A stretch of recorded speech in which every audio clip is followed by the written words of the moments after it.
Ladies and gentlemen, if we may have your attention again, welcome back. Mr. Tiba wants to show off some technology before we introduce the next speaker.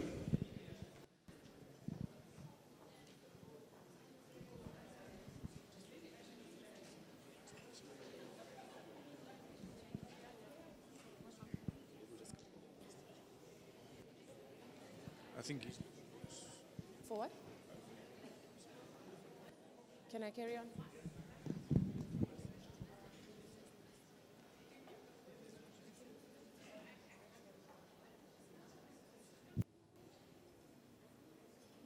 Should I speak?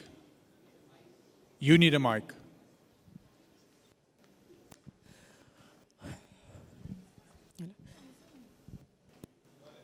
Ladies and gentlemen, welcome back. We hope that you enjoyed your tea.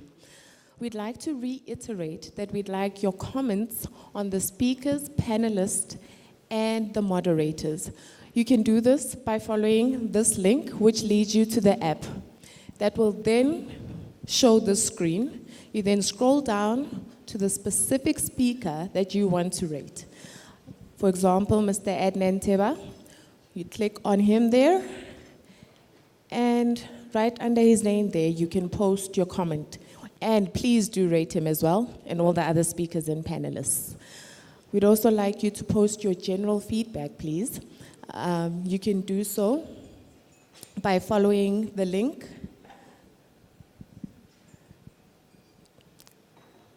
There you go. No, sorry, that is the wrong link.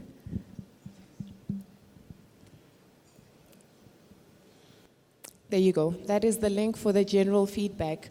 For the general feedback, there are 4 sections that you can rate. You can rate the speakers overall, the topics overall, the food, and the venue. And right at the bottom, you can leave your general comments.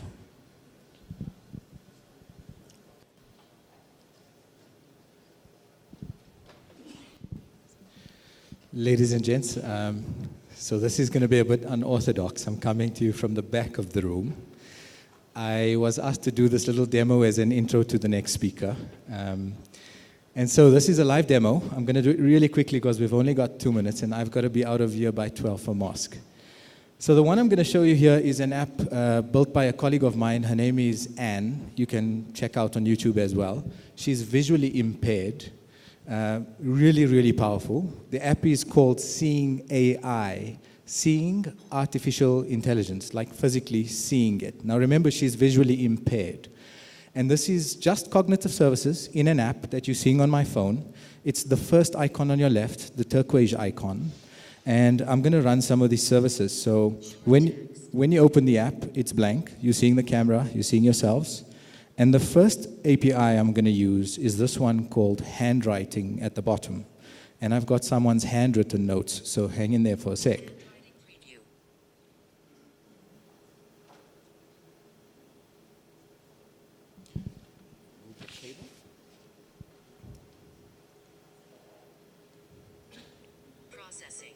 It was a very blurred picture, but let's have a look.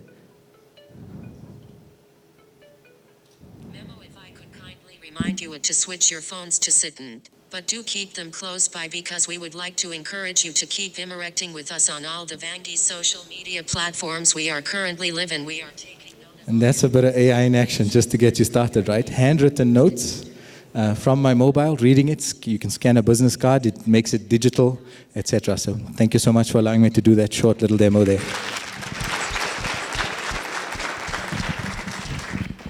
Thank you, Mr. Teba. That is quite interesting. We'd like to remind you that we are live on all social media platforms, so please do post your comments. We are noticing them.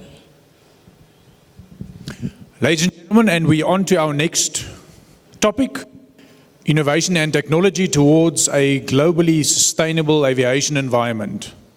And the presenter is Mr. Frans Hiemstra, head of partner channels for Uber Sub-Saharan Africa. Hello.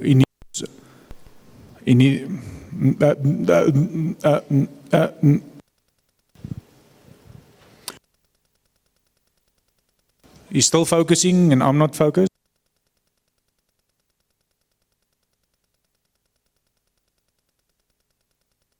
and expand into new territories in sub-Saharan Africa.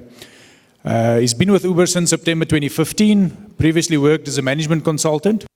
He still does.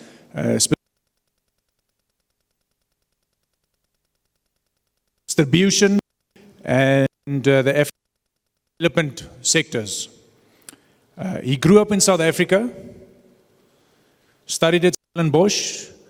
I would like to believe that he now has developed a taste for wine. Must be because he's a chartered accountant, and we know that red wine and accountants apparently go together. Is that correct? Okay. It's a very silent yes.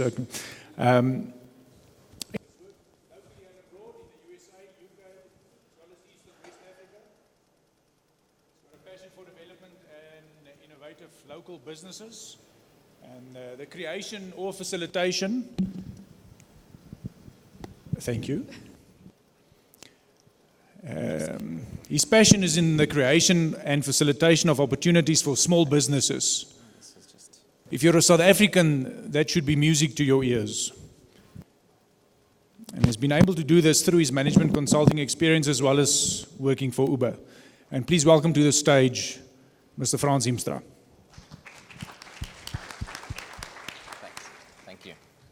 Thanks. Can everybody hear me? It seems like the sound is not great. Nobody can hear me yet. Okay, let's try here. It's on. Could you please switch the mic on? Let's move it up. Otherwise I can use a... Let me just use another mic. Hello? Can you hear me? I think that seems better. Okay. All right. Hi everybody. It's really nice to be here, and thank you for the intro. Where should I stand? This looks good. Thank you for the intro. Accountants and red wine, I suppose there is a little bit of truth in that. I do love wine, but off from that, I'm really happy to be here. I think it's important for me to maybe highlight a little bit of a personal story around aviation. I've always, and maybe probably since 14 years old, I've had a passion for aviation. I was one of those kids that would read every magazine about aviation that I can get my hands on. My father had to take me to Lanseria to go and sit and watch the aeroplanes take off and land, and that's all I could think about. And then I was lucky enough to pursue my PPL, and it was my passion coming alive, and it was something that I was super passionate about. And then I made a bit of a responsible choice, and I went to go and study, and then I did become a chartered accountant, and then the corporate world got in my way. And since then, I haven't really pursued my flying too actively, but it's great to see how I've come full circle, and then I can stand and talk to all of you here today in the aviation industry. And I think if I have to rewind to myself at 17 years old, I would have been really impressed with myself being able to speak to you guys about something that is actually extremely exciting.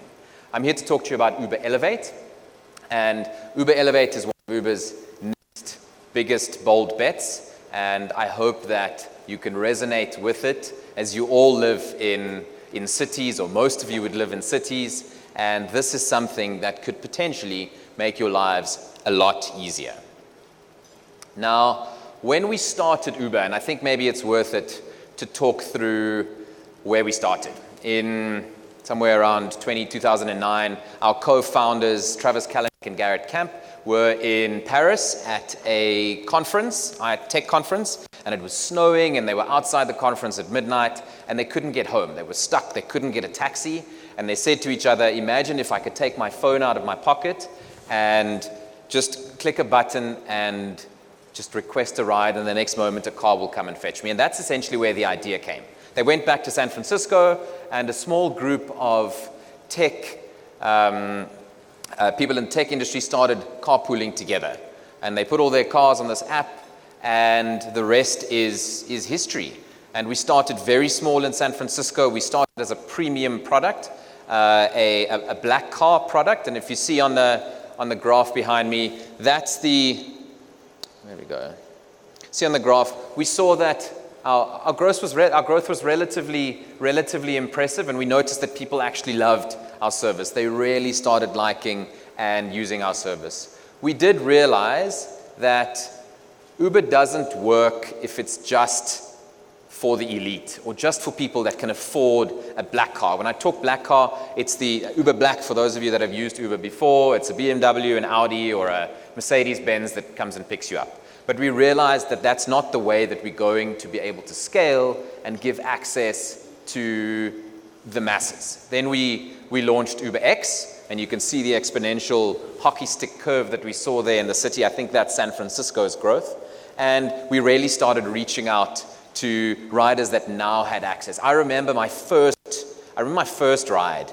I wasn't with the company, and I was just out there in Santon, and I was going out for drinks at a bar, and one of my friends said, there's this really cool app, you can just try, click a button, and after 5 minutes there'll be a car. And like magic, there was a black BMW outside my house to pick me up. Now, I don't know how many of you have had the experience of using Uber. I'm hoping most. There are nods and waves. Okay, thank you. I'm speaking to the converted. Anyway, so UberX was fantastic. We realized that riders love it, and they love it even more when they can afford it. We then started seeing a trend in our data. Now, picture, okay, where are we now? We're northern suburbs of Johannesburg. Potentially, you live in Fourways, and you have to head into Santon every day. And we started seeing that you have people heading in the same direction, all in Ubers, but in separate cars, which is obviously not efficient. So that's where the light of Uber Pool started coming from. And Uber Pool is how we use our algorithm to match riders going in the same direction into the same car. So rather than requesting your own car, you can actually get into a car and share it with somebody else at a fraction of the cost. And what happens there is you see further exponential and incremental growth, because we have now created access for more people into the platform. So it's very exciting for us to see that growth, and I think it's very relevant when I talk about how we plan on building up Uber Elevate or Uber Air. Now, Uber has scaled.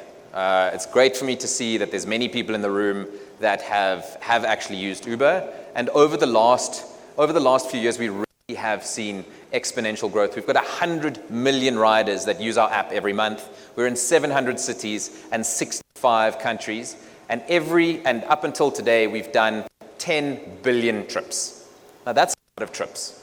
That's a lot of riders, that's a lot of cities. And we have managed to do that by scaling in an economical and efficient way. And that's how we see we need to do the same with Uber Elevate. And I will get to exactly what Uber Elevate is in a bit.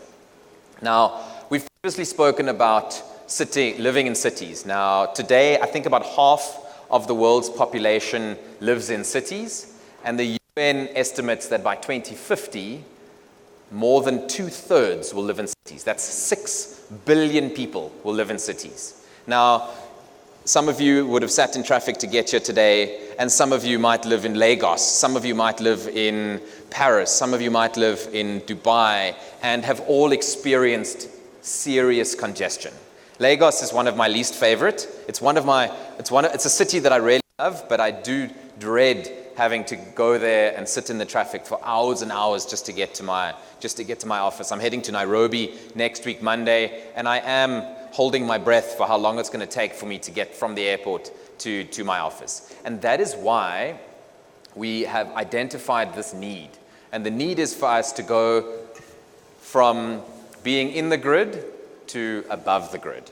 And that is the crux of Uber Elevate. Uber has evolved over the years. We started with our black car service, then there was UberX, and now we've got autonomous cars. The picture that you see on the screen is our autonomous cars that are driving in the US. We've also started first and last mile electric bikes and scooters, which are doing really well in Europe, and at some point we'll eventually get to South Africa and to Africa. Another very exciting thing that we have done is we've realized that we have to integrate with existing public transport. It's not Uber or public transport, it's Uber and public transport. So in many cities, I think Denver was our first city, we've actually integrated with the trains. Imagine the Gautrain being on the Uber app, and you can book through the app, You can book a multimodal trip through the app. And that is where we're going. So transit is important, our vehicles on the ground are important, and first and last mile with our bikes and scooters is very, very important to us. Now, if we get back to cities, and it's interesting how probably in the 1920s, you're seeing New York behind me. In the 1920s, the cities started getting congested. And how did we solve that?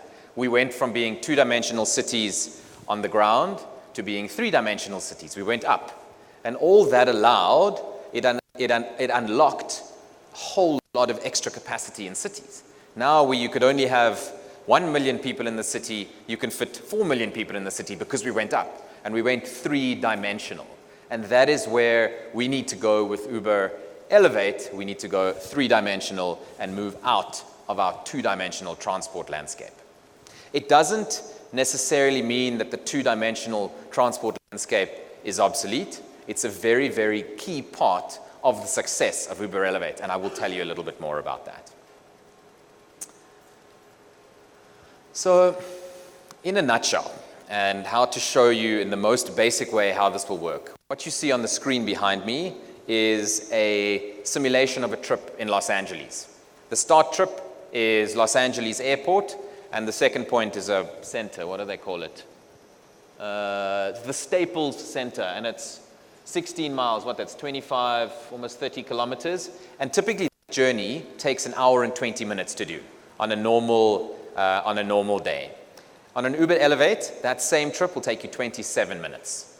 Now, imagine cutting your commute in 3. So that is where we try and do it, and it's all dependent on our electric vertical takeoff and landing aircraft that I'm about to show you.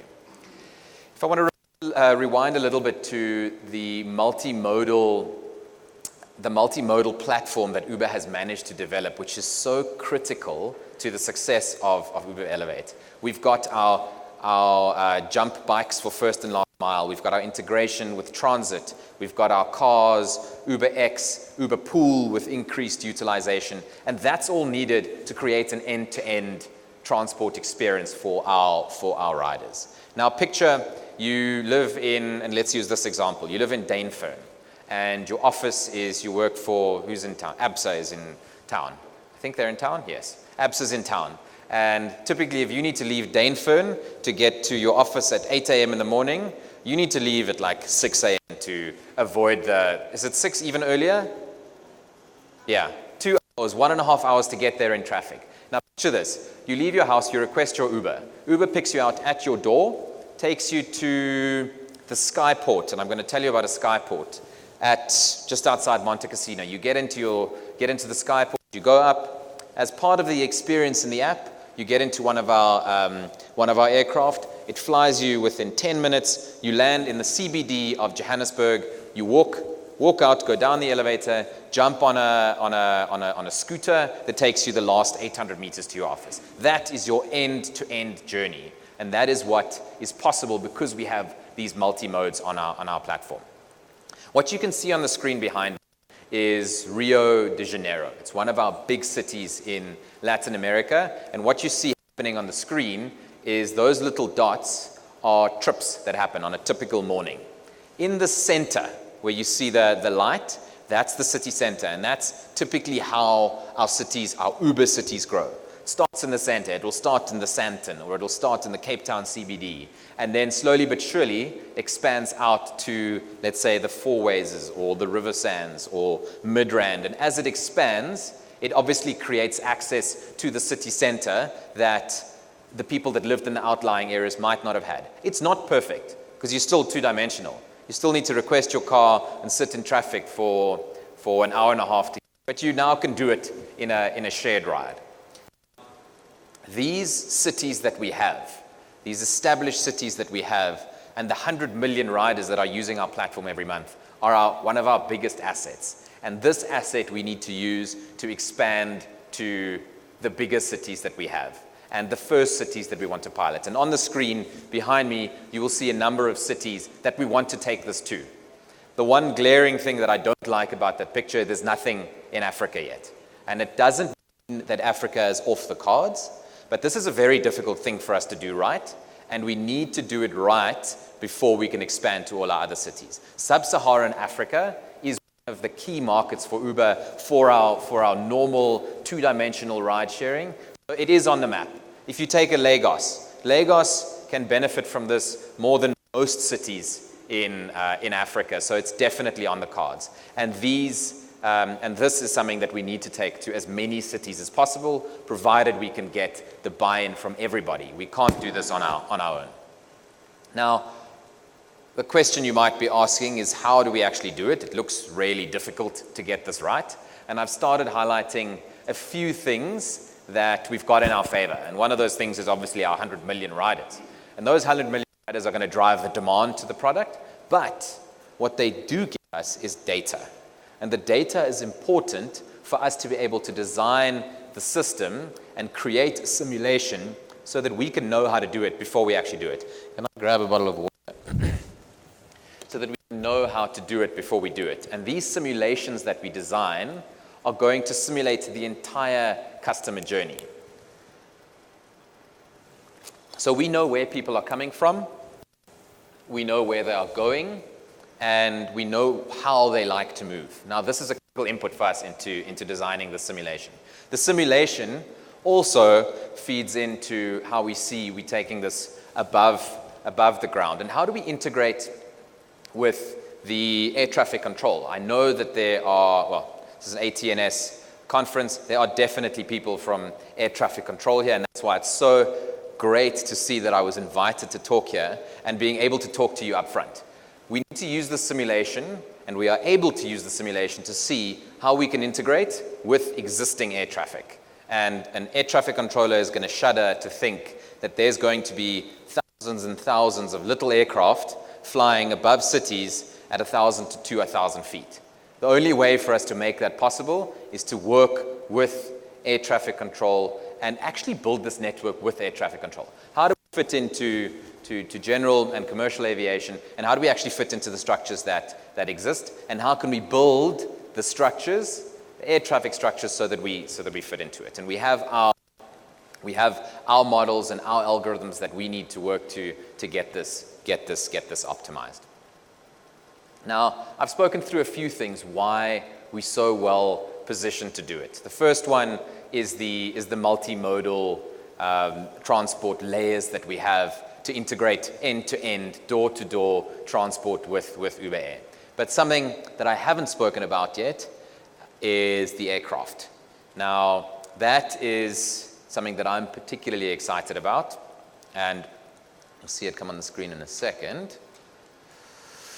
So the aircraft that we're looking at building, as I mentioned earlier, is an electronic vertical takeoff and landing craft. And we have started building this with partners, and I'll talk through it in a little bit more detail later. Another thing that I haven't gone into detail yet but alluded to is how are we going to actually take off and land these things? Where are we going to do it? We're going to do it with skyports, and we have a very clear strategy and have made a lot of progress on how we can get these skyports to be a reality. And then on the bottom left corner is our cloud systems, which need to integrate with existing air traffic control, and that system and that algorithm has to make sure that this can integrate with everything in a city. So if we look at the vehicle and really zoom in on that, we've got partners. We're not aircraft designers. We're not going to do it better than what existing operators are doing, and that is exactly why we've partnered with the best of the best. But for them to do their job well, we need to be very clear about what our mission is. And our high-level mission is to make transportation as reliable as running water, which is a very simple concept. But we needed to develop this mission to talk through, be able to articulate what is the speed that we want these crafts to travel at. What's the payload that they need to be able to manage? What's the range, and how do we actually power them? And the big thing is these are going to be electric. We need to know how quickly does this thing need to be charged. It can't take longer than 5 minutes to charge it if you're in peak hour. So we need to put that mission together, and that's exactly what we did. And that is allowing our partners to develop an absolutely tailor-made, perfect product for Elevate.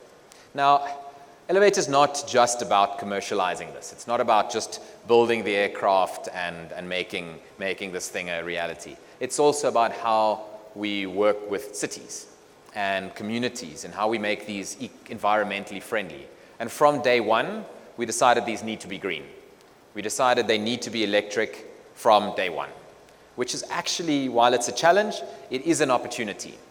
So we've got, part of the mandate is green.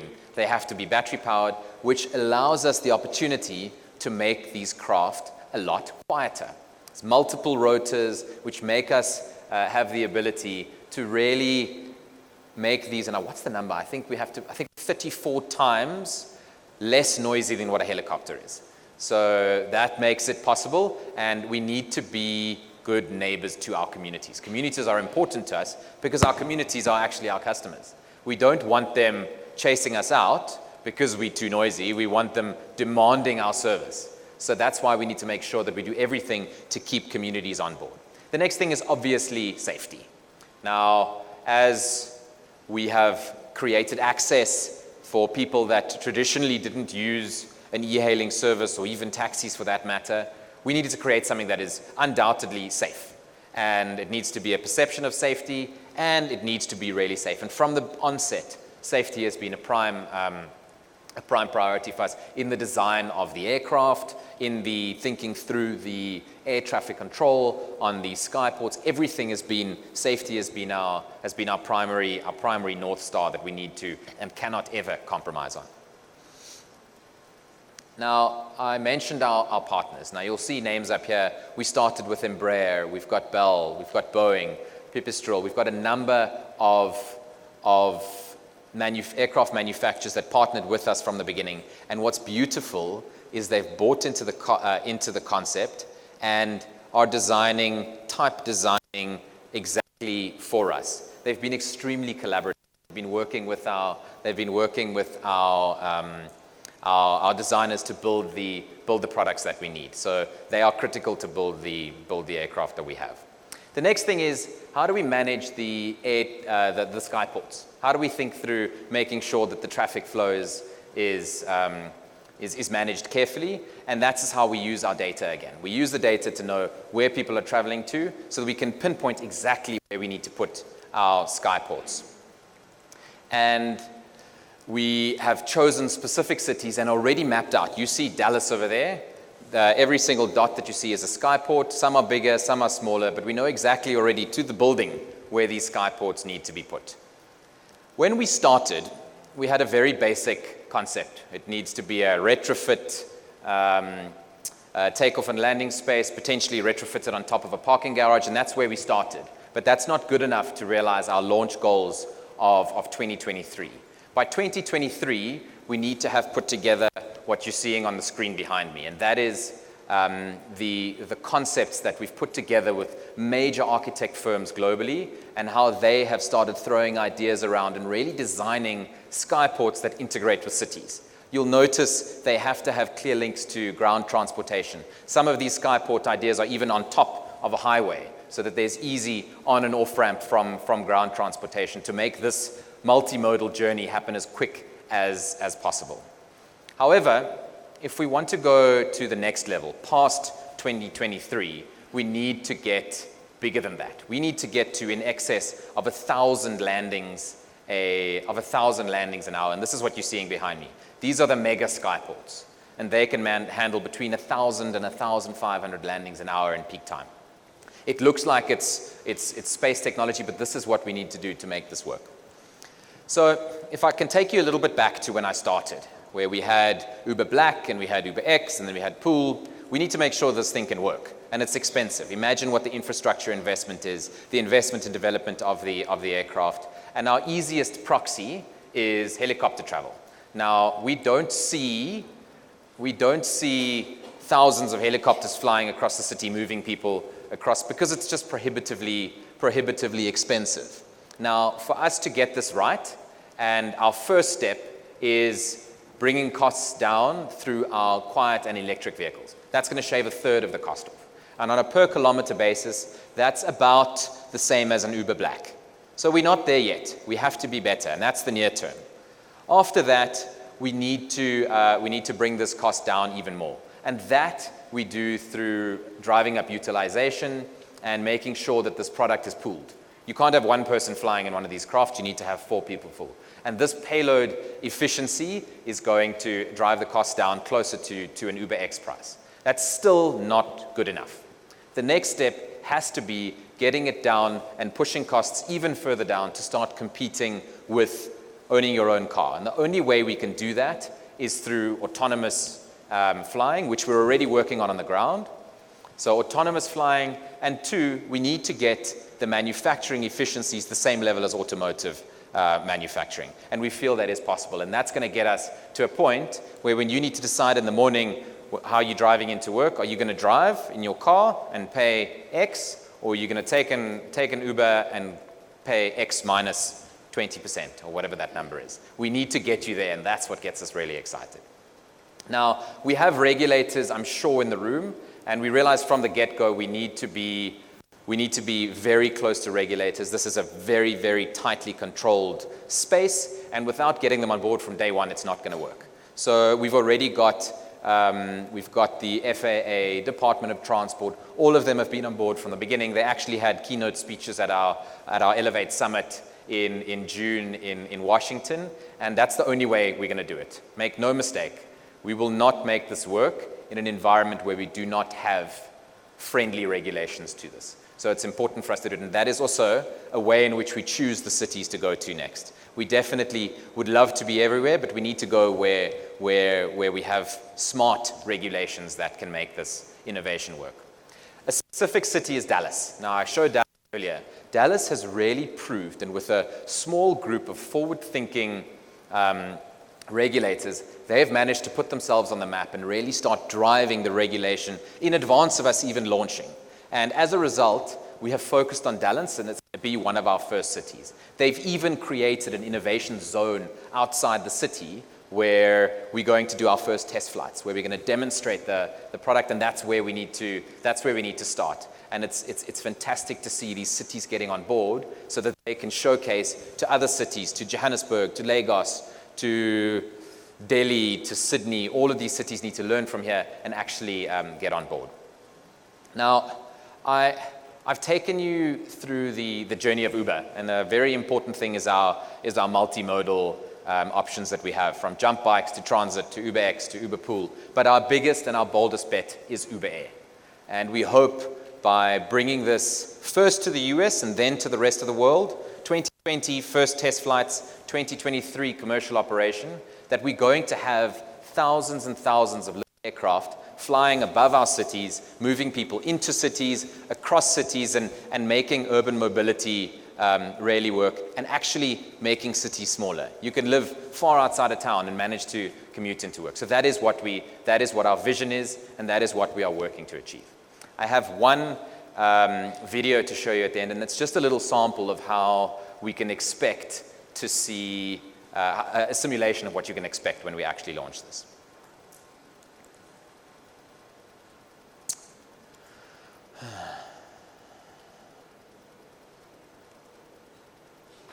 Let's go. There we go.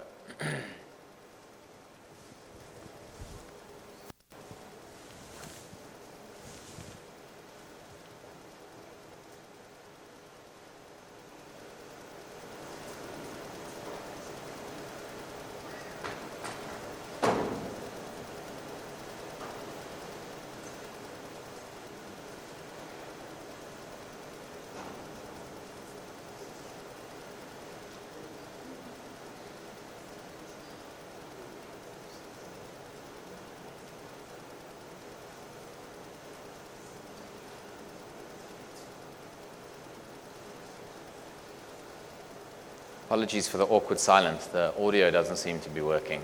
But what you see is good enough. You don't need to hear the audio. And that's coming into one of our mega skyports. Vertical landing. And there, your journey's done. Thank you very much, everybody.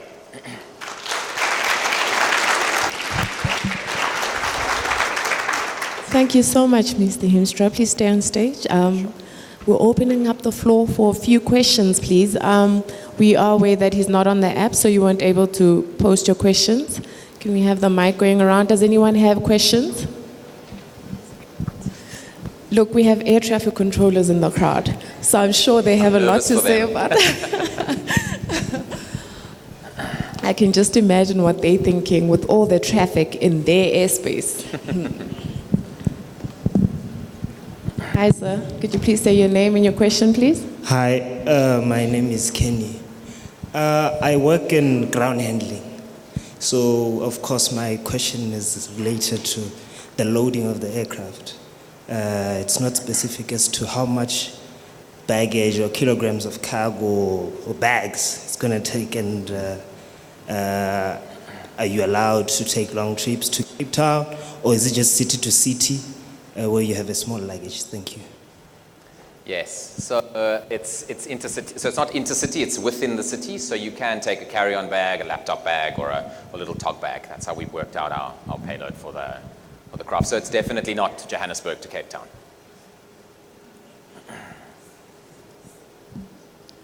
Thank you. Mr. Sam Twala, and one last question. Okay, we'll take you. Thank you for that nice and interesting presentation. One quick question. If you look at EASA, in terms of certification for this type of aircraft, they say it has to meet similar standards as like an airliner, right? CS25, 25. Now the question is, how is this going to be affordable for 3-4 passengers if it has to meet the similar certification standard as an airliner, which has 300 passengers? Yeah. So I think a lot of it is, so actually, fantastic question. I don't have all the detail on it, but what I can tell you is it needs to be certified by the right regulations, and these regulations are being drafted in the US, and these are going to be example regulations. We need to make it work. It needs to be feasible for this to work, but it needs to be certified at a cost that can work.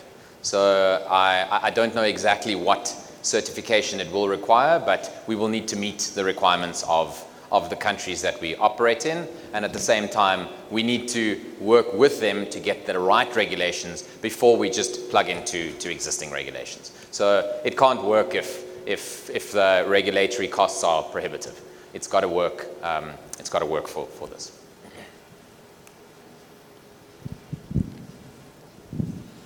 I want just to find out if those aeroplanes will have pilots. Will yes, they? yes. Initially, we will definitely have pilots, and obviously be specifically trained to operate on these aircraft. Down the line, we will have to move to autonomous. And on the ground, you will have scooters. Those scooters also need people to drive them. Sorry, say again? The scooters on the ground. No, so the great thing about the scooters is you drive them yourselves. So imagine it's like a bicycle.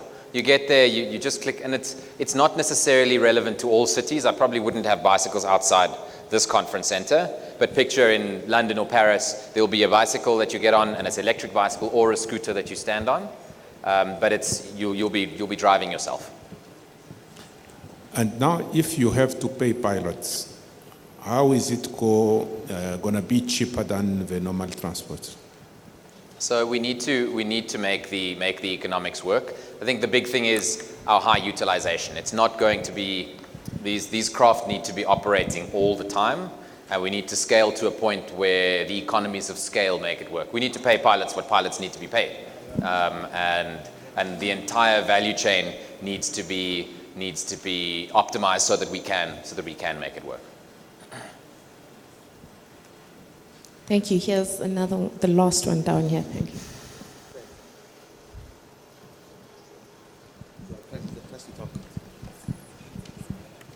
Okay, thanks. I heard you say something about by 2023 should be operational. That's about 4 years, within the next 4 years. Now, given the layout of the current cities as they are, the buildings that are there, obviously there's going to have to be a lot of re-engineering the top size of the buildings, the different levels. Are you envisaging that maybe in the nearer future, when buildings are erected, maybe this should be accommodated, whereby already these Uber pods or helipods are going to be already in place? Or how do you see? Yeah. Is there going to be an Uber city or something like that? So I think it's a really good question. And it's sometimes a little bit hard to imagine before we've actually seen it. Those skyports that I showed you earlier, we need to start with something retrofit, something that can fit on it can be on the roof of this. That needs to be our first layer, and then the other skyports need to be built in areas where air traffic can actually come in and out easily. The reality is they are going to be flying in busy cities. These are going to be flying over big, massive, congested cities, and they're going to have to land on buildings in the city. So, which is my next question, yes. Because there's going to have to be low-level flying, and just for disaster management, because at the moment there's also a nightmare if there's an air crash. Now, in a congested city, if one of these should crash, which I think regulations are going to have to be. I don't know how are you looking forward to sorting that one out? Yeah, to be honest, I don't have a solid answer on you. I don't have the answer myself, but I know it would have been answered in the US where they're actually working with the cities on it. So unfortunately, I'm going to have to pass on that question. I don't have a direct enough answer to give you there. But it's a very good and a very obvious question to ask. And because of the nature of the question, we figuring it out or figured it out already. Sorry for not being more direct. That last question came from our ATNS board member, Mr. Ngema. General, my apologies, General Ngema. I'd like to call up please don't go, sorry, please do not go. I'd like to call up ATNS CIO, Ms. Veronica Sabona, and the Aviation Training Academy Principal, Tendani Ndo, to present our speakers with gifts. Thank you so much. Your presentation literally took us to the future.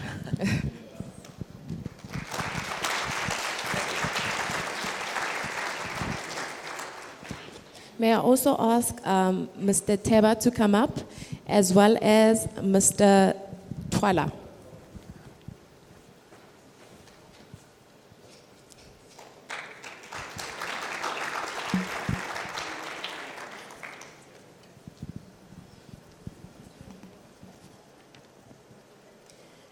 These gifts are just a token of our appreciation to say thank you so much for coming and discussing your topics with us. You may go ahead. One will give you the gift, the other will shake your hand. Thanks. Thank you. Thank you very much. For a very good presentation. I appreciate it. Thanks. All right. Yeah. Thank you so much. Thanks. Thank you so much. Thanks. Thank you. Ladies and gentlemen, we'd just like to remind you that we are live currently on all social media platforms. Next, I'd like to call up Dr. Palesa Mutapo. Dr. Palesa Mutapo will present the topic of the aviation impact on Gen Y. She is the head of postdoctoral research support at Stellenbosch University, Division for Research and Development. Palesa holds a PhD degree in zoology and has completed her BSc honors and master's degree cum laude. She is an alumnus of the Green Matter WWF Nedbank Green Trust Emerging Leaders and was on the 2014 Mail and Guardian 200 Young South Africans list. She's a lifetime member of the Golden Key International Honor Society and a 2018 Mandela Washington Fellow. May we give a warm welcome to Dr. Mutapo.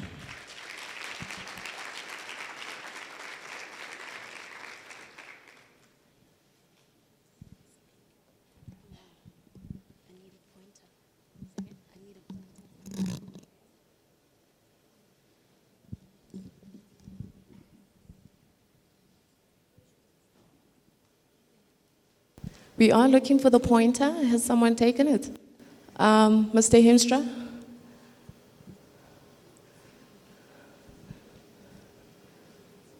So, Palisa, what do you think of what was presented about Uber and the future? Yeah. That looks like it's right here at our doorstep. 2023, 24. Yeah, it's right next door. I don't have the whips and whistles in my presentation, so I have to top that somehow. But it's very exciting to see the future happen. Yeah. It is very exciting. Have you found it, Jaco? Thank you.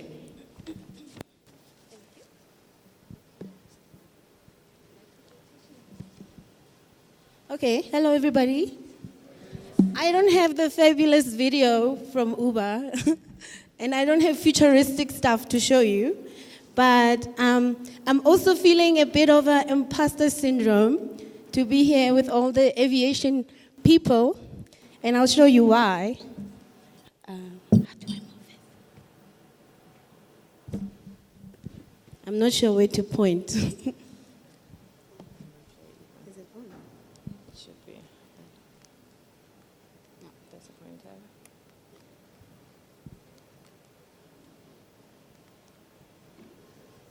Could someone please come down to help us with the pointer?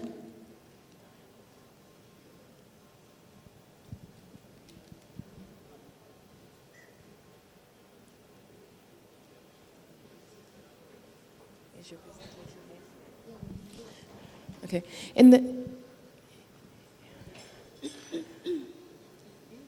Yeah, it's still not doing anything. In the meantime, we'd just like to announce that 2 USBs have gone missing from the exhibition stands. If anyone has taken them by mistake, could you kindly bring them back? There is also a lost and found section at the reception area if you have lost anything. Thank you.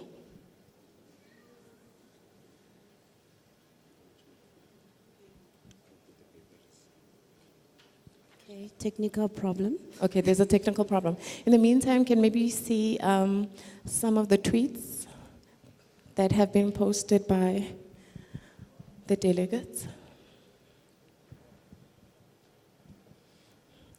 All right, and we have Ngelosi, Head of Partner Channels for Uber Sub-Saharan Africa, Mr. Franz Hemstra, presenting the electrical aircraft that will be used for Uber Air, which is an incredible concept designed at addressing how we can make transportation three-dimensional. I think the subject, it was a very good one, and I can't wait to see it materialize. Will 3D holographic projection change the face of teaching? I do know that this question wasn't answered, but if you have any questions for a specific speaker, please do see them during the lunch. We will have a networking session there. Text, are we sorted? All right. Mr. Adnan Teba. Sorry about that. All right. Please scroll down, thank you. Hashtag AVIAFRIQUE 2019, Uber Air, interesting times ahead. Definitely. I'd actually like to find out if any of the air traffic controllers have any comments regarding it. And Leila, I see you guys. Do you want to say something? Do you have something to say? Could someone please get a mic to Leila?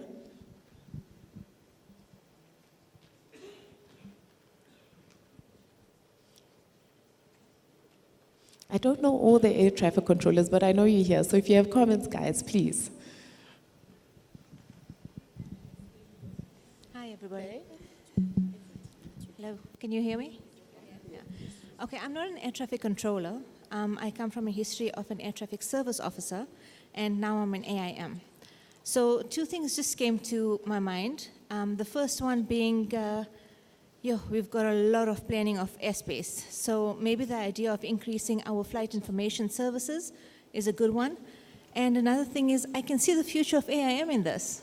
Because at the end of the day, if every aircraft had to file a flight plan from the Uber Air, that would be a nightmare. But there are solutions. And I think ATNS, this is something ATNS will wholeheartedly embrace. And I think this is what it's about: innovation, innovation, innovation. The technologies are bound to disrupt us, but we need them to improve. Marie, please take the mic to Mr. Henny Murray, who can give us his views on Uber. Putting him on the spot there. Interesting. The thoughts I had was that we will need to integrate Uber Air into traffic. That's one. That you can do with vertical splits.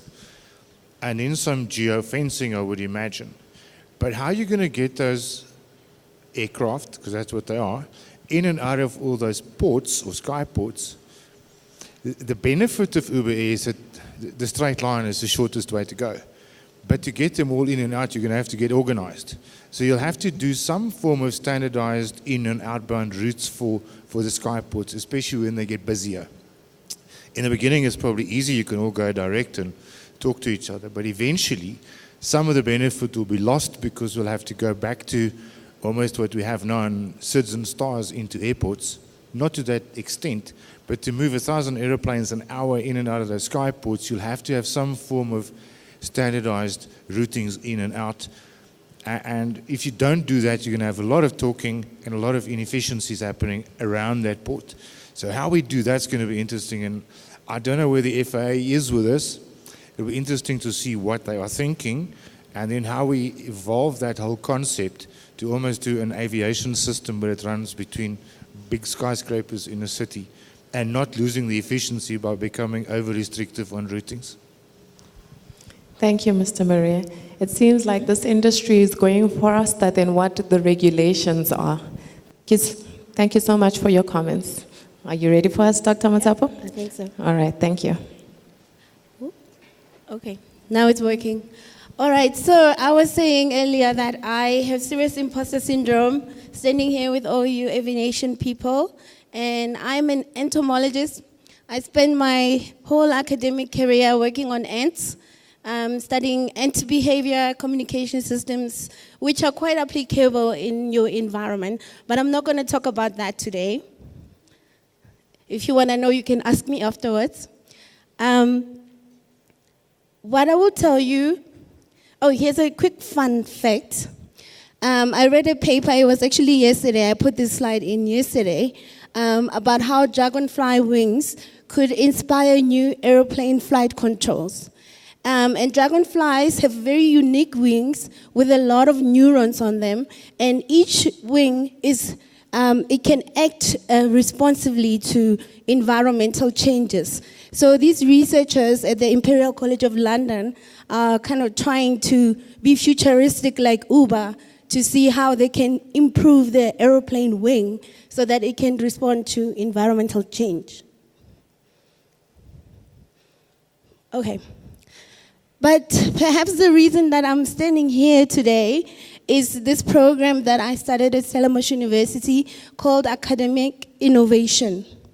And I started the program because I moved from an academic environment into research management, mainly because of the challenge of this thing called unemployment, and especially unemployment of graduates, highly skilled individuals with masters and PhDs not getting jobs in the country. But the challenge of that was we are basically creating job seekers and not job creators. And this program, the idea behind it is to inspire innovation from all research sectors, especially within university environments, through partnerships with industry and working with society to solve problems. The idea of solving a problem is where innovation actually happens. Because you see a need and you try to fill it with some new idea. It can be technology, it can be a new process that you change. There's lots of different ways.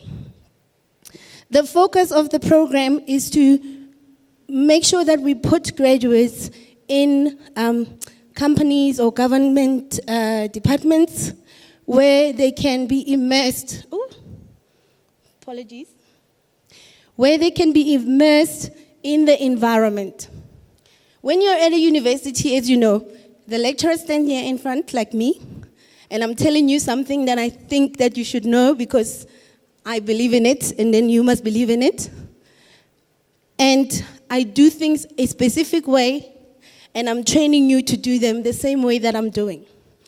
And through this program, we want to challenge that way of thinking, creating graduates that always are creative thinkers, challenging the status quo. The idea also is that there will be a skills transfer from academia to industry and vice versa. This is because when you leave university with a PhD, you come out there knowing everything about your thesis and nothing else. And then we're going to celebrate you and say, Dr. Mutapo, you are so great. But Dr. Mutapo specializes on ants only. And am I useful in your work environment?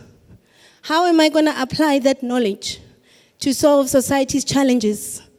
When you hire me in your company, how am I going to ensure that you generate more revenue, market presence, sustainability? How will I do that if I don't know how to fit in an industry environment? So the topic says the impact of Gen Y, the impact of aviation on Gen Y in Africa. And I was like, oh, I'm not aviation, I don't know so much. You know, I was telling everybody this past 2 days that it's so great to see all the diverse carriers.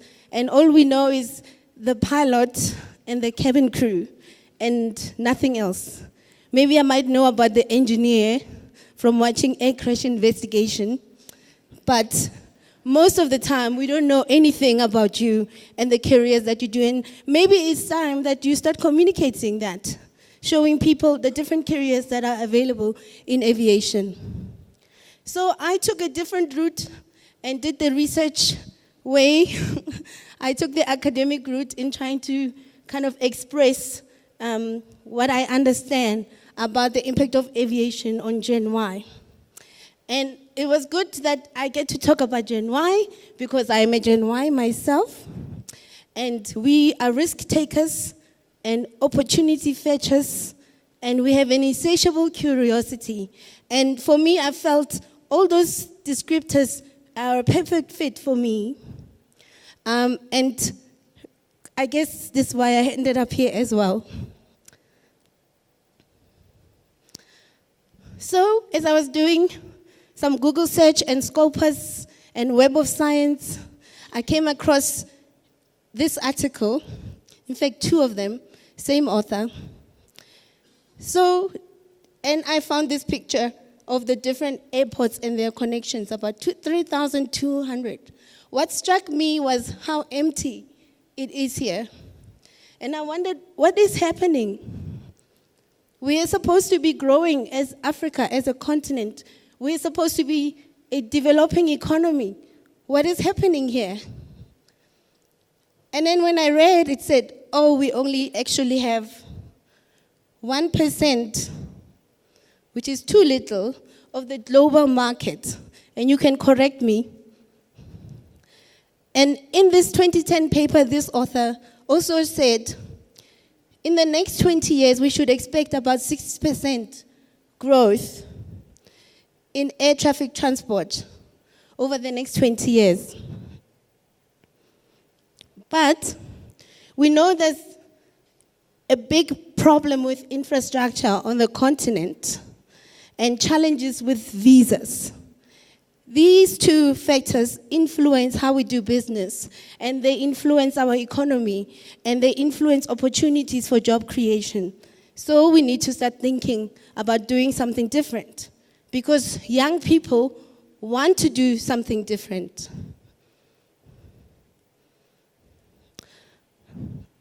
And then I went to Stats SA to look at their recent tourism report, 2018, because I was struggling to find information about young people in aviation. And basically, this information is about the number of travelers that are coming to the country and leaving the country. So all travelers, international travelers, and South Africans. But you can see the number leaving and coming is just the same, stays the same, but some small differences here for the international travelers. So what are we doing? Are we not leaving? Are we not engaging? Most of the travelers are coming for holiday. We wish to have them coming for business. And them coming for business means something is happening in the country. So we need to be thinking about what opportunities we create there. Oh. Apologies. Okay, so in the SADC countries, there's a number of countries that are visiting South Africa, and mainly from Zimbabwe, and the rest of Africa mainly from Nigeria. Again, when you look at the tourists coming in by region and the reason of their visit, so from other African countries, the main leaders there are Nigeria, Kenya, Ghana, Uganda, and Ethiopia. But again, very little of the visitors are coming to do business, mainly for holiday purposes.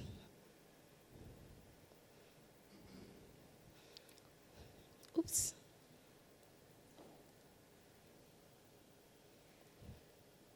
Okay, so then I looked at the age distribution and who is coming in the country. The majority that are coming here are in the category Gen Y, okay? And these are young people moving around, looking for different opportunities, bringing new knowledge, bringing new skills, bringing innovation and technologies, but still, as you saw in the past graph, mainly for holiday. So what can we do to incentivize? What role can the aviation industry play to incentivize more business among these young people? Okay. So I'm just going to go through this quickly. The Gen Y really are people who are the first of everything, the first to have a proper computer, laptop, smartphones, traveling the world, trying new things. So very adventurous individual. They're also very technology savvy. So this is very small writing now, but they're using a lot of the technology. So this is a report from Deloitte, and basically they surveyed young people within the Gen Y generation and asked, what is it that they want? What do they want?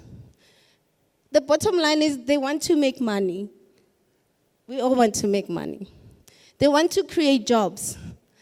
But I was curious about was what jobs they want to create.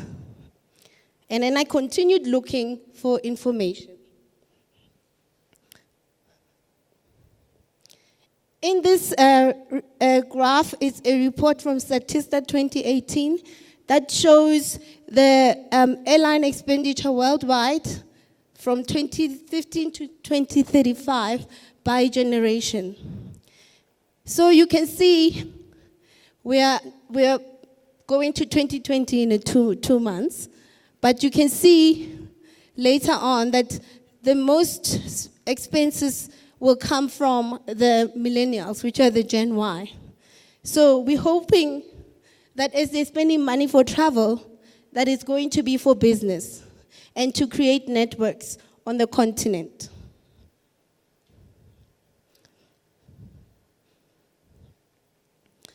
So in this graph, just shows the 2 areas where opportunities are available on the continent, and mainly in Nigeria, Angola, South Africa, and Ghana. And mainly retail, and ITC. So technology is going to boom, and there's going to be a lot of expenditure on that. But then this really was a very curious statistic for me. Like, we have so many shopping malls. So what are we supposed to do with shopping malls? And what is in the shopping malls? What are we buying? Is it African owned? What are we doing with the materials that are there in the shopping malls? So, since it was very difficult to come up with information pertaining aviation specifically for Gen Y, I went to look at what role aviation can play in reaching some of these sustainable development goals.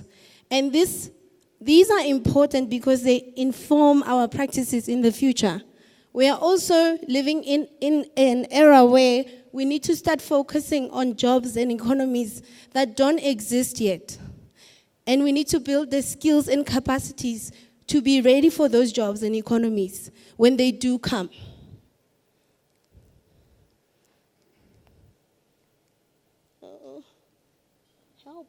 Help. Okay, so I'm going to skip this slide because I go through. I actually selected some that I thought could apply to the aviation industry. And since we're going to have a quick panel after this, I do pose a few questions in the next slides to maybe that we can address when we're in the panel. Okay, thanks. Okay, so the first one I selected was good health and well-being. So we know that more effort is needed to eradicate diseases and to address emerging and persistent health in Africa. So how could innovations in aviation improve health and well-being? So outside at the exhibitions, I saw some drones, I saw some hydrogen-powered unmanned crafts for spraying insects and so on. So interesting innovations that could apply here. Affordable clean energy. So we know that energy is important. It's a big contributor to climate change and to greenhouse emissions. So how could innovations here in aviation reduce impacts on the environment?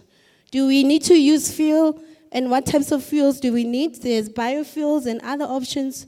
And how are those applied within the aviation industry? Decent work and economic growth. I mentioned in my very first slide about unemployment. It's a huge challenge, and we need skills for economics that don't exist yet. So what roles in the aviation industry does it foresee in contributing to job creation, innovation, or readiness for these markets? Okay. Apologies. Okay, and industry, innovation, and infrastructure. So the inadequate infrastructure is a big barrier for access, actually, to job access, markets information, education. It's restrictive to healthcare and education, and it can potentially stall the economy. So what could you do as the aviation industry? And how do we improve the market access for the Gen Y? Like, I personally have a problem with the visa issues, but it's most likely not to do with aviation, but it's one of the challenges that needs to be addressed. And number 17 is partnerships for goals. A successful sustainable development agenda requires partnerships between government, academia, private industry, and civil society. On Wednesday evening, the CEO mentioned the importance of research and development. And I felt really strongly that that was so important to partner, especially within academia. Universities sit with a lot of knowledge, and they create a lot of knowledge, and they don't know how to apply it. But if you work with them as an industry, you are able to take what you know can be used and create these innovations that are required. Okay, so that is the end. My thank you is not there, but thank you very much for your attention.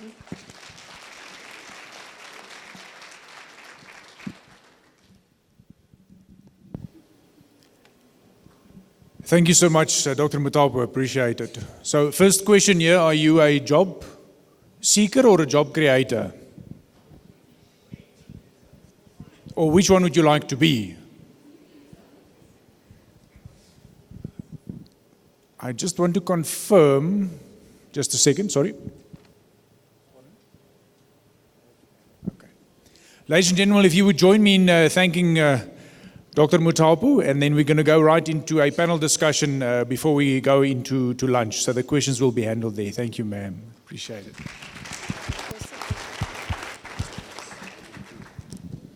Thank you.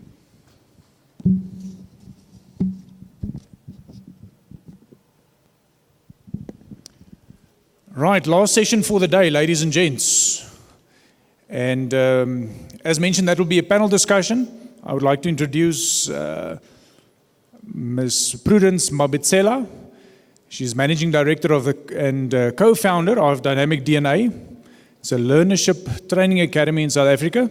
Specializes in empowering young dynamic people to become technology leaders of tomorrow. She serves as a board member as well as a director of the Pan-African Chamber of Commerce, as Women Entrepreneur Center. And she believes that change can be done through changing one person at a time. I'm going to add to that, one Uber at a time. She's currently campaigning to drive more females into the ICT industry using the Fourth Industrial Revolution for her platform. And in 2019, her business was nominated for the Business of the Year Award, and she has been nominated for the Young Executive of the Year Award as well. Congratulations, ma'am.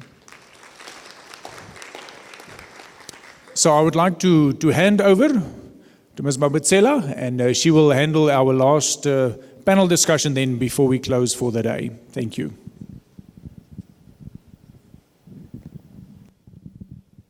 Flight AV211 is about to land very shortly.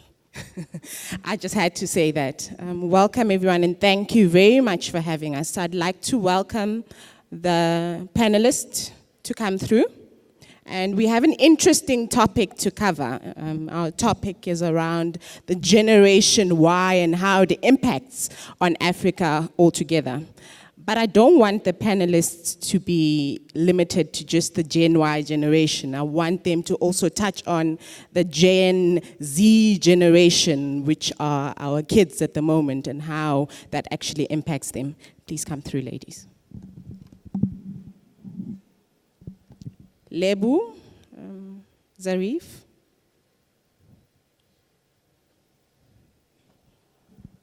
Dr. Palesa.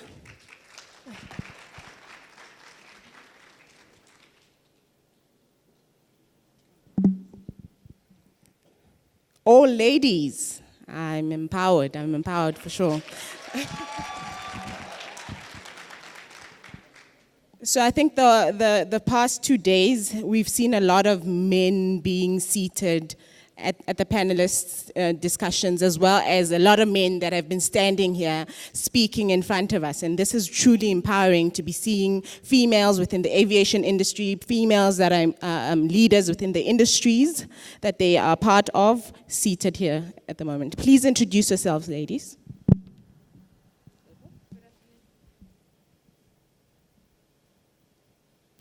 Good afternoon, everyone. My name is Lebo Khan Letsoalo. I'm the CEO for the company called SingPoint, which focuses on optimization in supply chain. And one of the roles that I play in the industry is as a mentor and a coach in the logistics industry. Thank you. Thank you very much. Hi, everyone. The one thing that brought me here was the fact that I'm actually an air traffic controller for ATNS, and the topic is with regards to my age group and my industry that I'm in. So that's who I am.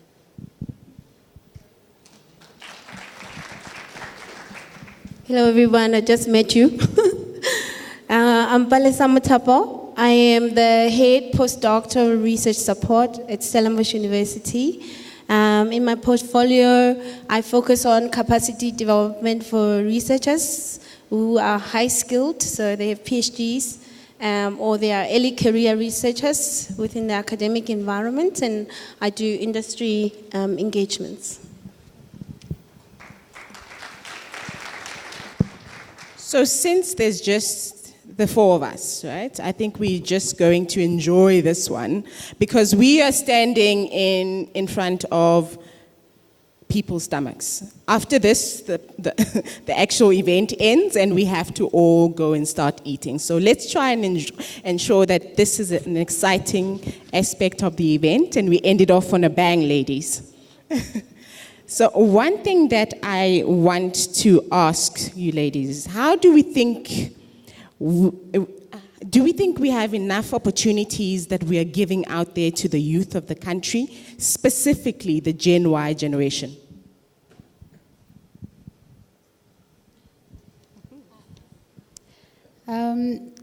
You're asking for the opportunities, right? If there's sufficient. They are. I don't want to lie, there's a whole lot of opportunities, more especially with regards to the aviation industry. There are many areas that can be explored. Our only problem then only becomes exposure. The opportunities exist, but people don't know about them. So we can provide all the facilities that are required for us to be able to teach people, for us to give practical exercises that are done, and all of the training and the curriculum can be put in place. But if people don't know that such opportunities exist, then there's nothing we can do with all those resources that we've made available. So we need to keep up with how we inform the generations that are following us, especially since we were the first generation to actually take or rather start using the laptop, start using the phone. We should be the ones that are connecting the baby boomers with the Generation Zs so that we are able to focus on how we'll be letting each other know about the opportunities that exist for everybody and be able to expand more. And given that Africa is so limited with regards to infrastructure and our resources, it is only benefiting that we share as much as we can. Yeah, sharing as much as we can. I like that. Thank you very much. Colleagues, I believe that a lot of opportunities exist in the industry. I will say both on the entrepreneurship perspective and also within corporates. Let me start a bit on corporate. We are aware that there's already a whole lot of initiatives that happens with the empowerment, but I believe that the biggest challenge that exists is really around the capacity that comes with it and the skills that comes with it. If you look at the generation that we are at, that we are talking about, a lot of skills sits with older people. So for those, the Generation Z or Y, whichever we're speaking about, for them to be able to get those opportunities, they need access to mentorship and opportunities around that. So the opportunity is there, but the other part of it is really around what skills are necessary, what skills exist within that environment. So you may find that such employees are not able to access or be able to achieve what they require. So let's talk about entrepreneurship. Aviation is part of the transport sector. The transport sector on its own has got transport sector codes, and in entrepreneurship, as much as they haven't been promulgated, there is a lot of work that needs to happen. If you look at the transport sector codes and really the percentages that has been put there as part of KPIs and what needs to be achieved for the youth, it tells you already that from the business perspective, a lot can be done and access can be given to the youth or Generation Z and so forth to be able to be part of the business environment. Thank you. So I have a follow-up question, right? There are opportunities is what you ladies have mentioned, and I agree 100%. And aviation is like the same as the industry that I'm in, IT. And the opportunities are there, but the skill is not there. There's a lot of scarce skills that are within the market. How do we ensure that we close that skills gap, especially for the youth that are marginalized? So these are people that are disabled. These are people that come from rural areas. These are people from the townships. How do we bring them closer? Okay. Coming from an academic environment, it's all a matter of access.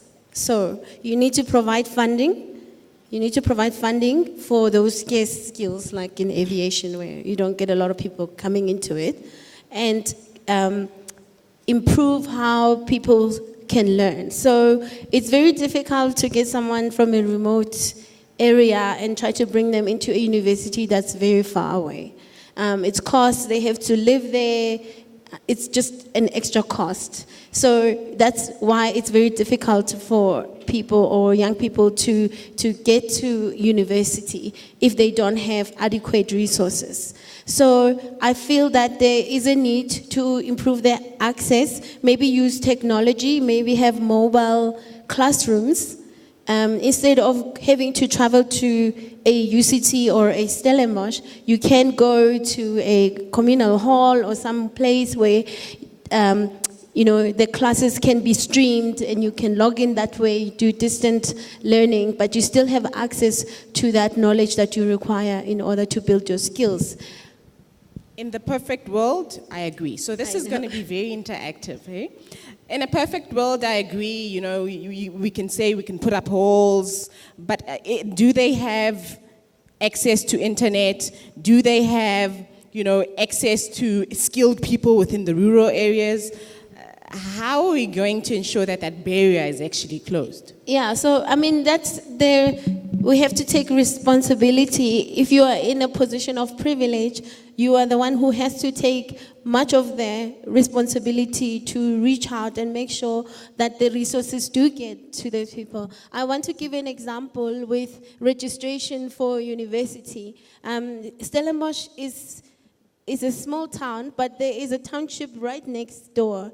And I was quite appalled to discover that most of the black students that come to the university don't come from Stellenbosch, they don't come from Kayamandi, which is a township right next door to the university. In fact, it should be like 90% of the black students at the university should be coming from Kayamandi. But when I actually went there, I realized, they can't apply for the registration. They don't have the money to apply for the registration. You need internet to be able to sign up online, but the university has the resources. So instead of going out and maybe having a mobile, those containers, and getting a service provider like Cell-C, Telkom, have laptops in there, and get the kids to come in and get students to volunteer and help the students apply. So that thing is like an action. But nobody's taking the responsibility to do something like that, even though it's from a position of privilege. So the responsibility should come from there as well. Prudence, my colleague or friend that I've just recently made speaks from the academic side of things. To answer it from the social side of things, I'd like to add that I'm going to keep it within the aviation realm of things. Aviation realm of things is, unfortunately at the moment, we are all departments within the industry that are working in silos. We've got ATNS that stands on its own, we've got SAA that stands on its own. We all fall under the Department of Transport, as Lebo and them would also fall under the Department of Transport with logistics. But the unfortunate thing is, ATNS has its initiative to expose its career limits. SAA has its ways, but if we were to be able to be brought together, more especially what the minister was saying yesterday, to say if we can all work together to be able to work towards one aviation industry, the same as the rest of the country is doing, then we'd be able to work on something better. Each individual company is doing something, not to speak on behalf of my company in a marketing manner, but yes, ATNS is doing things such as they go out to the public, they take the simulators because they understand that not everybody has access to internet, not everybody has access to cell phones, not everybody has smartphones. And the mere fact that there are children that are sitting waiting for their grade 12 results, not knowing what their future looks like, they go and they tackle it in a manner that we are going to schools, we're going to make it fun, we're going to tackle the grade 8s before they even choose their subject matters, for them to be able to get an understanding of when they make a decision in life, grade 10, then they at least know what are the possibilities out there. So there are initiatives. The best thing to be done is to be brought together and have your, with what Dr. Palisa is saying, take it to the people. The privileged and the underprivileged should be given the same opportunity, and that is exactly what the aviation companies are doing. And they are opening all of that opportunity for everybody that is out there, by making sure that you don't have to use your resources to get it. We will use what we have. We will use the AVIAFRIQUE. We will call all the departments that are available. They will know that we are a company that can come to you and bring the information to you. But if that can be done in a more of a collective manner, then we can be able to achieve and penetrate the whole silo system, and also penetrate the fact that there are people with limited resources that cannot get access to information that we have. Thank you very much. Lebo, just a quick question. This is a very heavily loaded question, Prudence. I would like to respond looking at various areas, and one is around the issue that you touched around scarce skills. We must always remember as industry that scarce skills are always identified by industry. You know, for some of the people that understand the workforce skills planning process, they will really understand that through that process, corporates have to identify the critical skills and the scarce skills that are needed for corporates, and it goes through via the higher education space. It goes through to the SETAs, which speaks obviously to our industry. In case of aviation, we're speaking with the transport SETA in South Africa. So it's very important that if we really want to tackle scarce skills, we do not take this process as just a tick box exercise. It must be a proper exercise that is done by industry to ensure that when some of these scarce skills are identified, because you remember that the SETAs, the way they work, they in fact look at what industry has identified. So the focus in terms of the training has to be aligned exactly with that. That's the first one. The second thing that we must also remember is that in terms of academia, if you are in universities, university will never teach you to be in a specific sector. We all coming from different sectors, but still within the transport sector itself.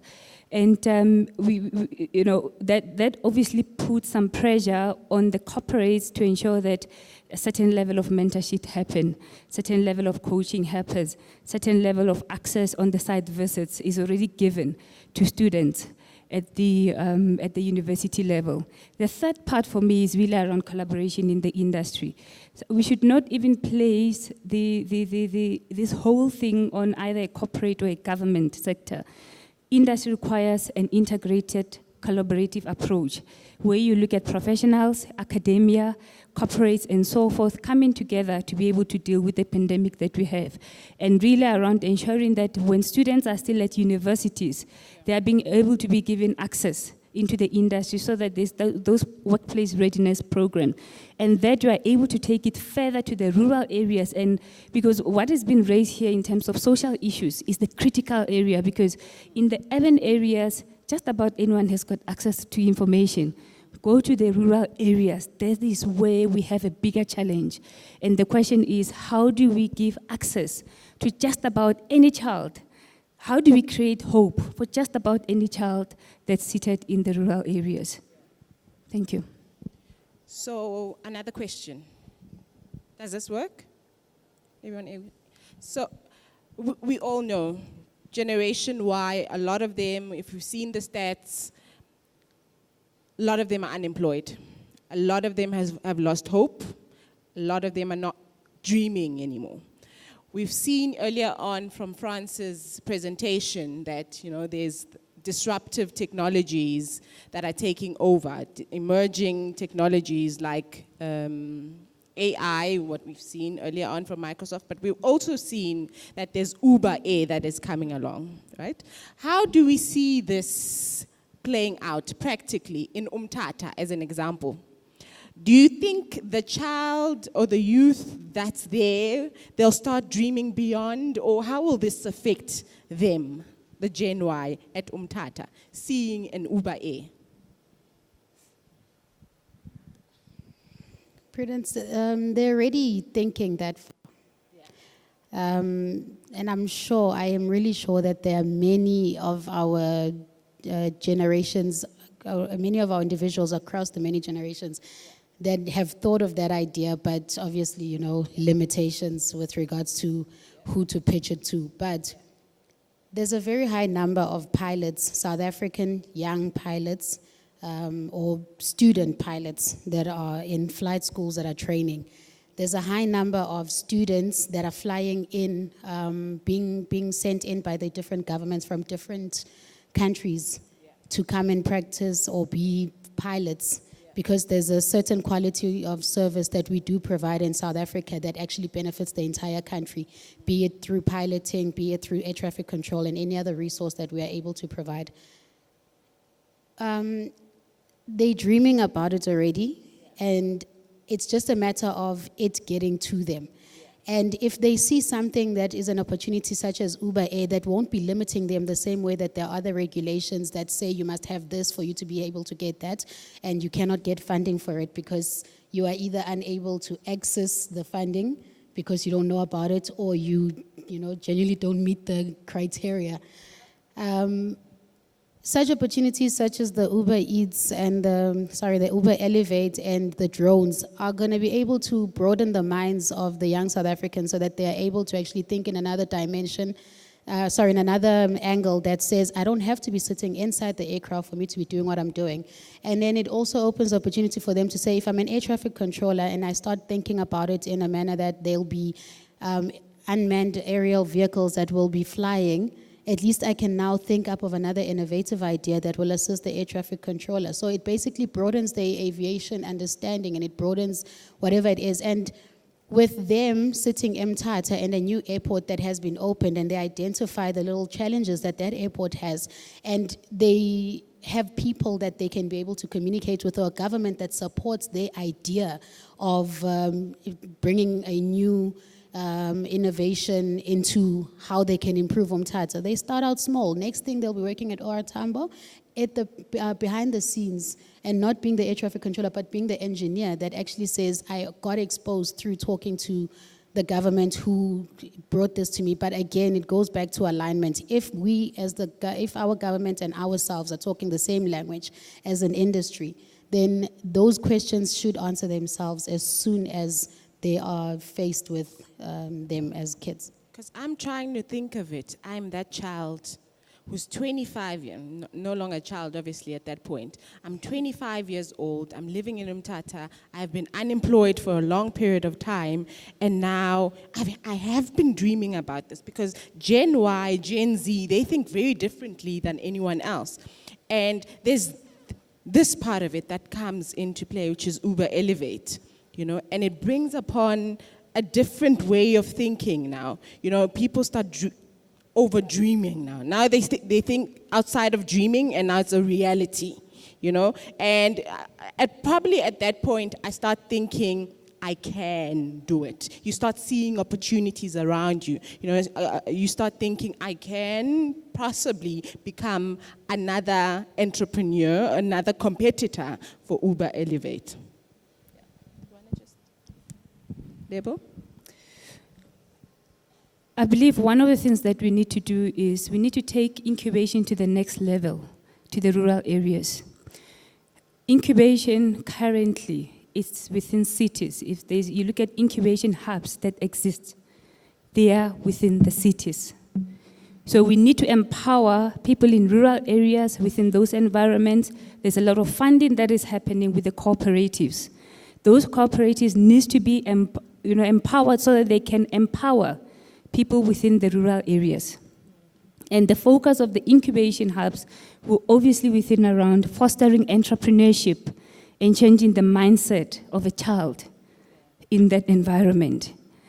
That's the one part with business. The second part, I challenge academia now to start focusing their efforts, going to the rural areas, to the high schools, so that a child in the high schools understand what choices to take. If it's aviation, then that's where it should be starting. Most of these kids are unfortunately limited with information to even understand what aviation is. Thank you. Shoo, ladies, hey? We're almost there. So, is the technology approach that is being taken for the Gen Y generation specifically, does it align with the skill set that is there? Technology approach that is being adapted for Gen Y? Yeah, so I completely, the skill set is lacking, and that is the big problem, really.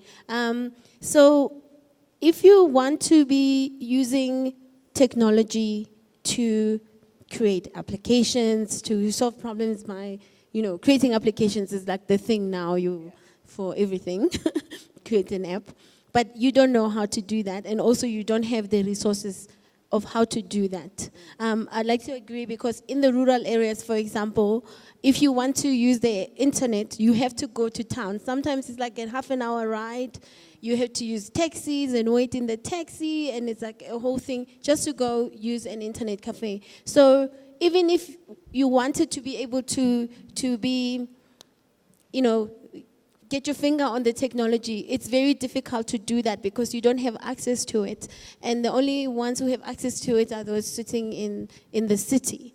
But then, how do we improve access so that it's not something that you dream about to be involving technology or using technology to kind of be creative? How do we improve? There are opportunities that are there for the youth, it sounds like, but we're always going back to the barrier of technology. So clearly, data does play a role into ensuring that a lot of people are left out. I think let's cover a few questions that are being asked by the audience. Sorry, just do you want to touch on, yeah, do you want to add on? Just to add on to that.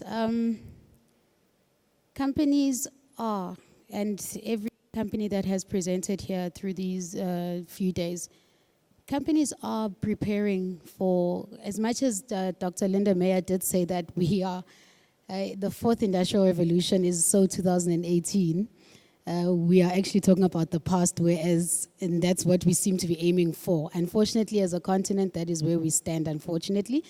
Technology does exist that they are creating, that the companies are using. Again, I stick to aviation on my side. The only thing is we need to keep up with what the generations that are following us and our current generation is currently experiencing on their cell phone. So if you can bring that to what they'll be experiencing in the workplace, how you issue the documentation that they are supposed to be using, how you share the information.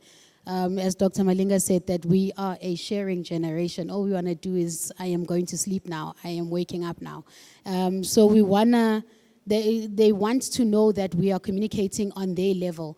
And the technology exists, we've got radar screens, we've got everything, but now the problem is, it's not our own creation that we are using within our companies. Because of where we stand as a continent, we are having to borrow equipment or ideas from already developed areas who are most probably now on their next step of the type of equipment they'll be using, and we're now using they taking out of the door so that we can be able to at least keep up with the industry.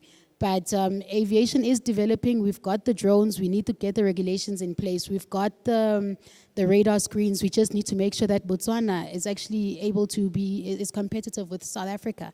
And it does not help if you develop as one country and the rest of the continent gets left behind, regardless of where you are. So we should stop becoming producers, we need to consumers, start creating for our producers. Own people, yes. 100%, yeah. Lebo? When you speak around technology, colleagues, I just remembered something. If some of you know, South Africa is part of the BRICS countries, Brazil, Russia, India, and China. We know about that. And I think most of us know what those countries are good at. And if you're speaking about technology, if you look at the BRICS Council, the BRICS Council has got 9 working groups. Within those 9 working groups, I'm going to tap on the 2. One is around skills development, and one is really specifically around aviation itself. So if you look at the purpose of the BRICS collaboration, is to really foster that public-private partnerships with the emerging economics, and we are able to learn from each other, from the technology, from the infrastructure, from the skills, whichever it may be, that we can learn from each other. Obviously, South Africa right now is not at the same level as any of those countries. So we need to tap and really understand what is happening within the BRICS Business Council that can really now be fostered within all the industries. That's the first thing. But the second thing that I want to bring forward when we're talking about technology, you must always remember that, and I'm not so certain around aviation to such a larger extent. If you look at the curricula in the universities, we must start asking ourselves, what is the future curricula and what are the future skills already? Because if the future skills and the future curricula does not enable technology, then we are doomed as a country. So we need to start supporting academia and really explaining as to which technology, which emerging technologies are there that are supporting the industry currently. And also on their side, they need to start aligning specifically the curricula for the future. So already you start with it from a younger age in the university, and already the youth can start growing with it in their spheres. Thank you very much, ladies. Let's just go through some of the questions and comments. But before that, I know it's been a long day. Can we just all stand very quickly for these ladies? Just quickly. Can we all just stand? Thank you very much. Left hand up. Right hand up. Thank you very much. Let's sit down. So the first question from Konzi Hlope is asking us, how can organizations offer Gen Y to become attractive to them and get the best out of them?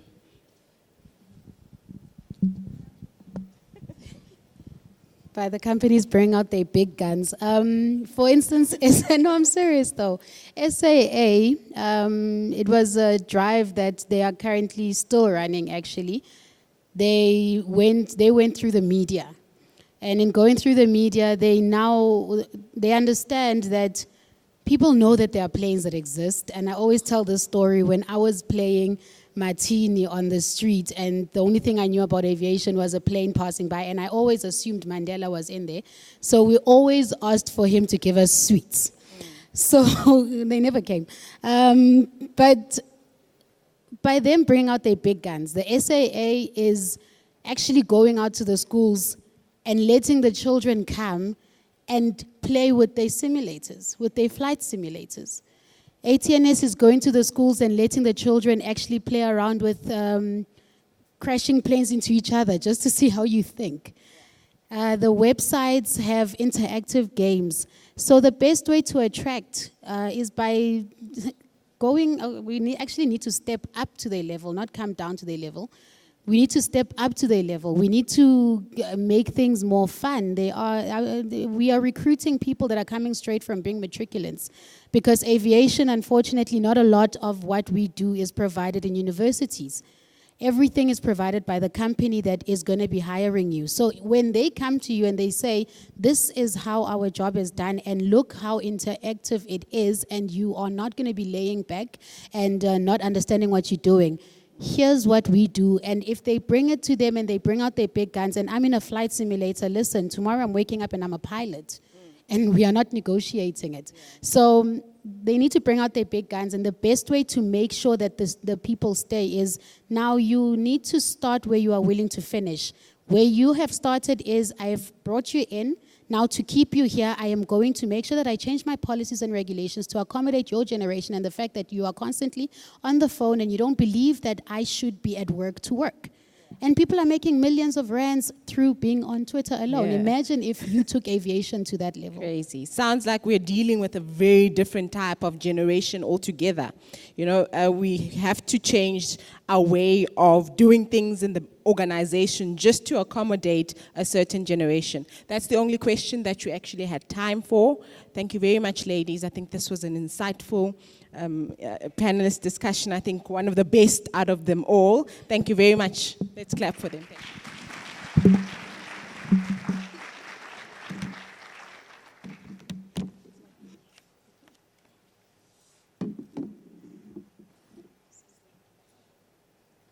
Thank you so much, ladies. We do know that there's low youth employment, but I think it's also attributed to these technologies that are automating everything. I think we need to make sure that in the future with these technologies, we create other jobs. Thank you so much. Please stay on stage. We'd like to call upon Ms. Ndo and Ms. Sabona to give our panelists and the speakers their gifts, please. While they are coming down, may we please remind you to leave feedback on the app that was created for us by Dynamic Data. Thank you so much, guys. Oh, my apologies, DNA Data. I apologize for that. Thank you so much for the interactive app. It was beautiful. Thank you, ladies.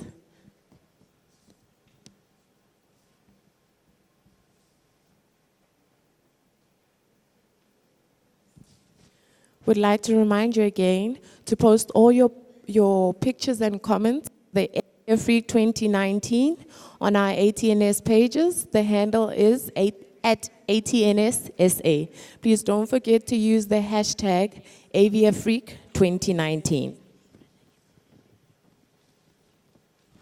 Please also remember to register at the front desk if you haven't done so we can give you information that we might have in the future of all ATNS events. Thank you so much, ladies. Please give them a round of applause.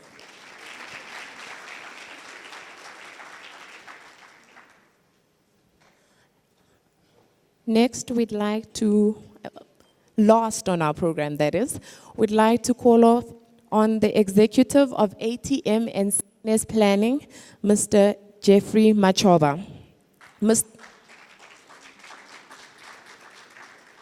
Mr. Jeffrey Machoba will be giving us the vote of thanks. We'd like to thank the organizing team for the phenomenal work done. We'd also like to thank you for interacting with us on all our platforms and for coming to the Innovation Summit this year. We hope we've met all your expectations. If we have, please give us feedback. If we haven't, which I hope not, please still give us feedback. Thank you. Thank you very much, Program Directors, Master of Ceremonies. We have come to the end of this prestigious event. I can't wait for a day where, as a passenger, I know that I'm going to miss my connecting flight somewhere, and the operator or the airline operator sent me a text to tell me that they are aware that I'm going to miss my connecting flight, so therefore, these are my options for me to reach my destination. I think the technology allows us to do that, so I can't wait for the operators. Sida, we need to move towards that space. I can't wait for a moment when an ATC doesn't talk to aircraft, but look at the screen and monitor the movement of aircraft. It's coming, and you must prepare for that moment. Yes, I was waiting for that.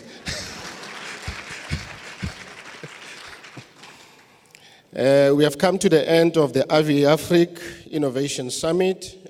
Apologies, first of all, from our CEO and the chairman of the board. The CEO is attending to a urgent family matter, and you have already seen that the chairman was not well yesterday.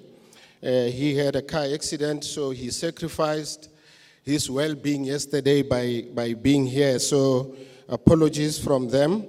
We started on Wednesday with a program involving the school learners. I think that went very well. Those learners, they come from different provinces, and the idea was for ATNS to expose those learners into various careers within aviation, and also to share with those learners the innovation and encourage them to be innovative. You know, so it's to instill that innovation whilst they are still young. I was intrigued by the fact that they were given various tasks. Some of them, they were not easier. Some of them, they were very challenging. And I can show you the baby boomers and the Gen X. If if we can give you those challenges, I don't think you'll be able to execute, no pun intended. And then obviously day 2, we started with the Innovation Summit. That was yesterday. We saw different presentations and panel discussions. I was really excited to see the vertical takeoff from Pegasus.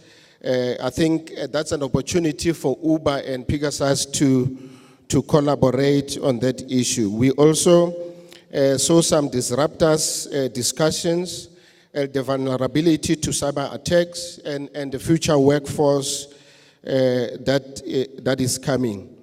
Exposure, it's Dr. Mutapa, I think this is an opportunity for ATNS to be selfish now.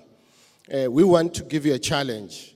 Through Stellenbosch, we want to ask you to go and investigate what will be the competencies and the future of a future ATC. I'm talking about 10 years to come, because we'll be doing things differently. So maybe next year or in 2 years' time, if you can come back and share with us what will be the competency and skills that are required for our future ATCs. You know, our ATCs, it's going to be a huge change. Our ATCs, they like talking to aircraft. And when nothing is happening, aircraft are separated and they don't have to talk, they get bored. And they will say, Springbok 235 report position, just for the fun of it. On behalf of the ATNS board, the ATNS management, their staff at large, would like to thank the Minister of Transport, MP Mbalula, for gracing us with his presence and delivering his keynote address, which I believe you will agree with me that it was very moving. The acting DDG, Mayor Mama Bolo, and her staff, all our speakers, panelists, sponsors, and app administrator. I think it's very important to acknowledge Dynamic DNA for the work that they have done. If I can appeal with them to keep this app running for maybe until Monday, so that we can post questions and then we can respond. Those who are able to respond, if we can respond, please, if we can do that only up until Monday, I'll be really happy. I think it is important to single out the winner of the white paper that you saw, Mr. Twala. I think it's very encouraging to see those innovations that are coming. Thanks to our 3 Master of Ceremonies, I think you'll agree with me that they did a brilliant job. A round of applause for those. Yeah, they were magnificent. Yako, he will never disappoint you. You give him the stage, he's natural. He will do exactly that. Thanks to Nombumelelo as well as Naledi, you guys did very, very well. This event could not have been possible without the local organizing committee. You know, we start in January to prepare for this, and things like, for instance, up to March already, we would have concluded the program, we would have identified the speakers, and every month we have to get a new speaker, because each and every month, those that you have identified, they do cancel. So I think half of the speakers of 2019 summit will form part of our next year's summit, because they showed their dedication and passion, especially the last part. I'm not saying, please hear me carefully, I'm not saying they were the best panel. I'm saying they were very passionate about the subject that they are doing. Whilst I'm concluding, I would like to call the LOC to come in front for a group photo and for you to be able to see them and acknowledge them with a round of applause when they come on stage. Lastly, I think we had this summit running for about eight years now, and we have employed different strategies as well as different models to see which ones would we like to employ. And we are at the level where we're very excited about the future of both the Avi Awards as well as the the Aviation Innovation Summit. As you travel to your various destinations, please do so safely. We'd like to acknowledge especially everyone who has stayed behind up until the last day. Our board member, General Ngema, would like to acknowledge, we acknowledge the captains of the industry. We acknowledge and thank everyone, all the delegates, your questions through the app. We're trying to be innovative. Please support that initiative. And thank you to myself for being able to say thank you to you. Thank you, thank you.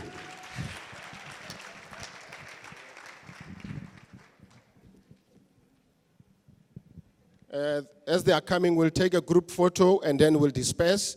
We will see you next year around this time. We'll communicate the date as early as January. Thank you very much.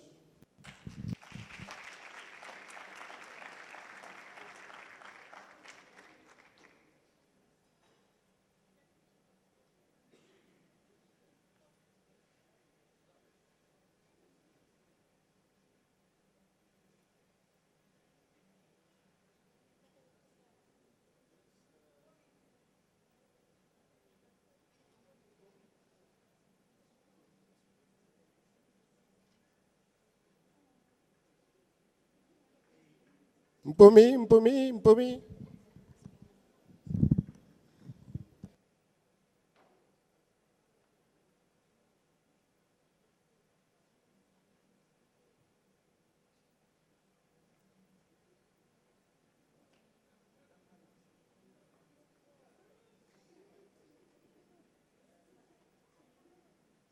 You need to share this. They are worried about their shoes. They said, yo, our shoes. Because they are local organizing committee, they did not wear their best shoes. Please don't look at their shoes.